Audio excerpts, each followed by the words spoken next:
All right, hello there. We are going to start the fourth episode of the Odyssey by Marvel. So as you can see down below here, uh, where is it? Look at her face. I first need to here 70. Great, there you go.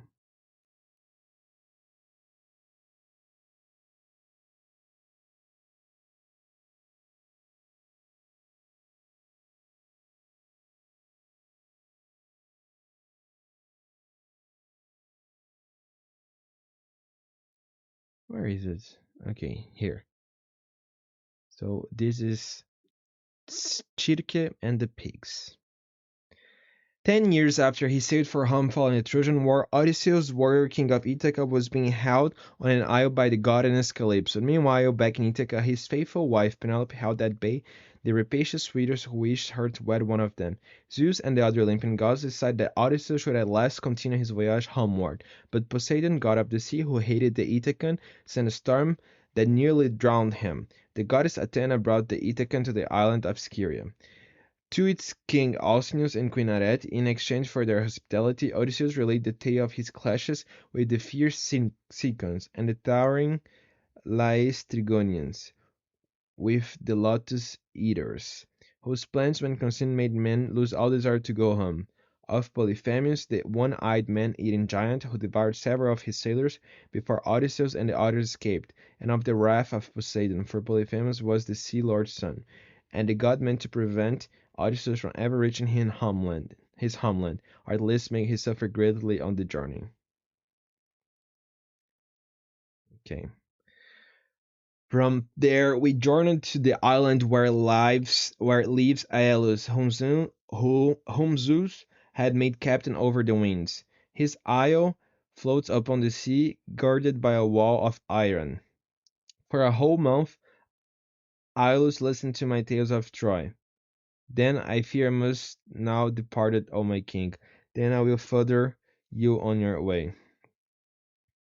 Come, roaring winds, all but one of you must be bound tightly in the sack of oxide, and tied with a silver thread. Ye wind west alone, may blow as you choose, for you shall waft Odysseus home for Ithaca. 9 days and 9 nights did we sail, and on the 10th day, look, our native land showing on the horizon. I can see home fire burning. I had never the rudder out of my own hands, so being that beat, I fell into a light sleep. What must our captain have in that sack Aeolus gave him? He takes home grand prizes, while we come back with hands as empty as we set out with. Let us see how much gold and silver in his bag. They loosed the sack, whereupon the winds flew howling out, and raised a storm that carried us weeping out to sea, and away from our own country. I woke, and I knew not whether to throw myself into the sea or make the best of it. The fierce winds bore our fleet back to the Aeolian island. But when I asked King Aeolus to mend the mischief done me by my crew, vilest of mankind, get you gone at once out of my island. Him whom heaven hates, I will know. I will in no way. I will in no ways help. Thus we sailed sadly on for 6 days and nights, till the men were worn out with long and fruitless rowing. On the 7th day we reached the rock stronghold of Lemnos. Telepolis, the city of the Laestrygonians, could breach only through a narrow entrance between two steep cliffs, for there was no longer any wind to help them. My captains took all their ships inside, but I kept my own outside the twin headlands, and climbed a rock to reconnoiter. With horror I saw the Laestrygonians, giants and giantesses as huge as mountains, spring up from every quarter. I heard my ships crouching up against one another, and the death cries of my men. as these ogres began to kill and devour them. Row, row with all your might. We were thankful when we got into water. We sailed sadly on, now a lone ship and its crew, till we reached an Aeaean island, where we brought our ship into safe harbor without a word.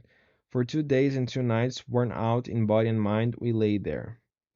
And when the morning of the 30th day came, I went to see if I could discover signs of human handwork, or hear the sound of voices. From a high lookout I spied smoke rising from a house amid a dense forest. I was tempted to go down at once and learn more, but in the end I deemed it best to send some of my men instead.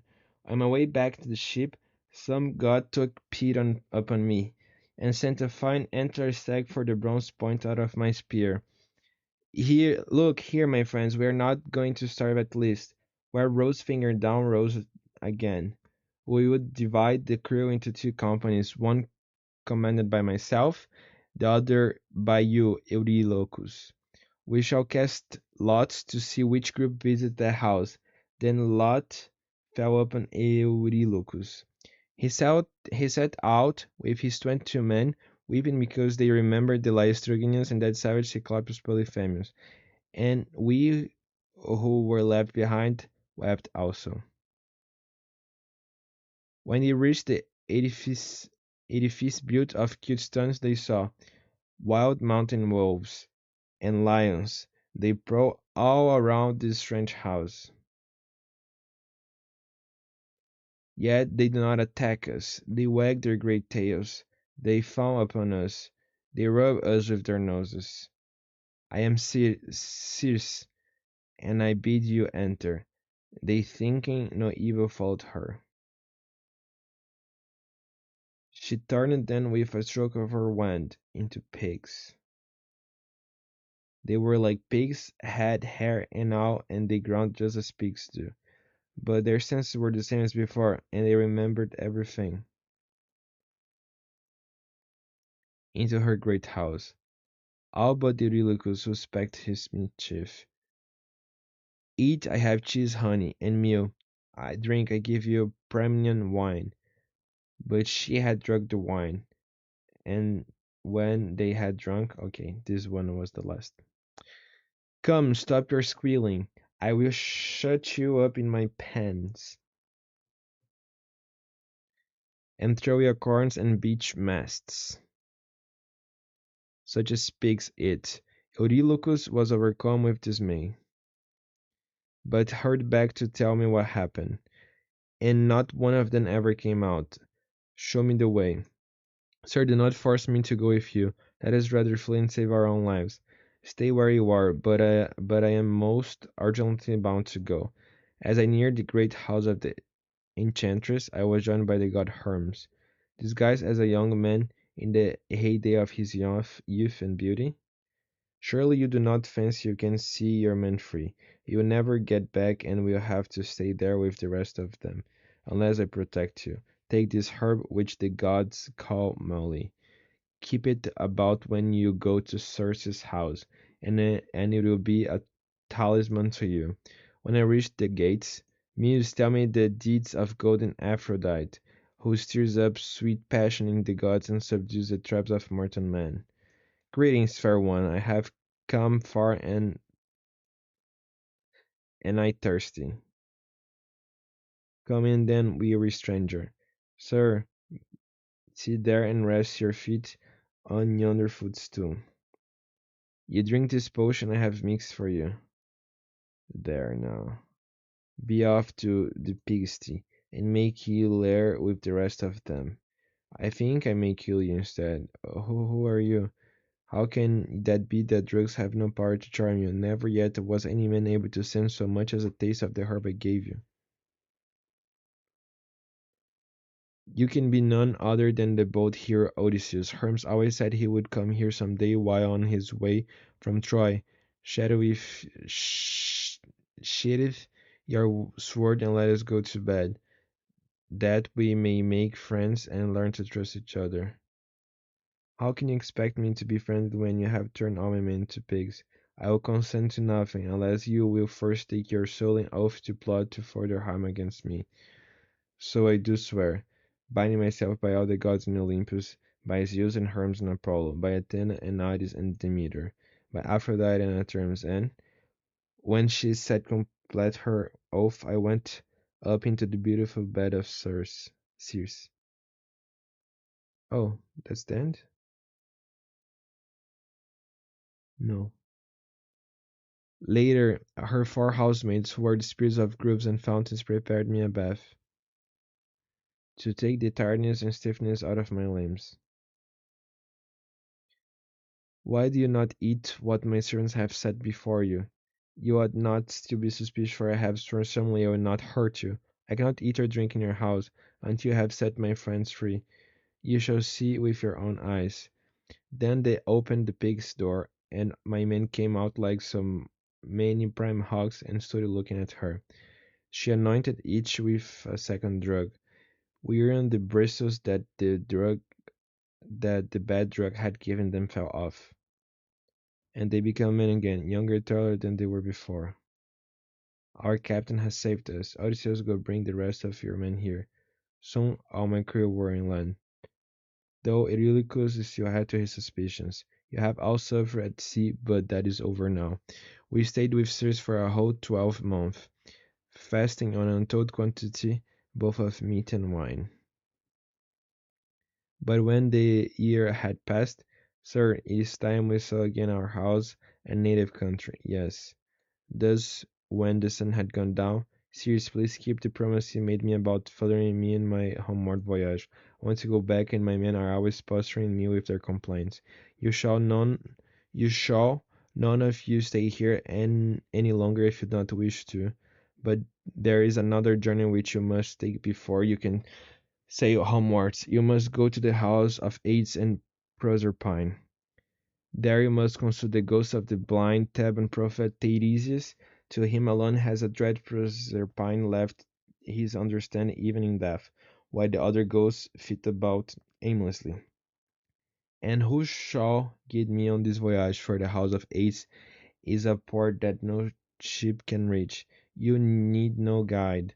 Raise your sails, and the north wind will blow in your cause, the water of Oceanus. And then, when you reach the fertile shore of Proserpine country, it was daybreak by the time she has done speaking. Rise, you must not lie sleeping here any longer. We must be going, for Circe has told me all we need to do. They did as I bade them.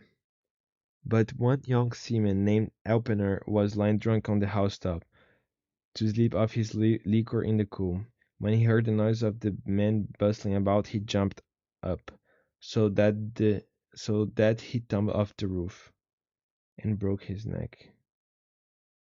And he so went down to the house of Hades.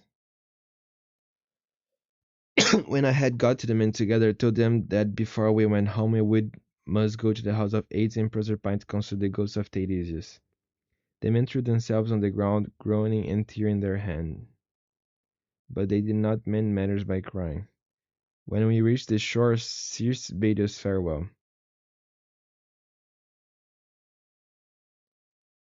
and sent us a fair wind that blew dead aft and filled our sails.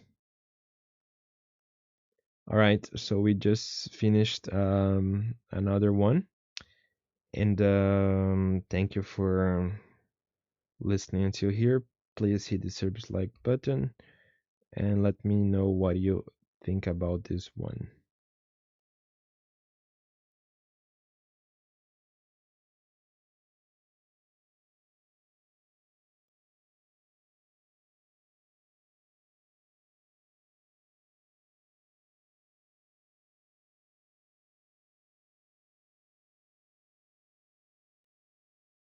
All right, bye.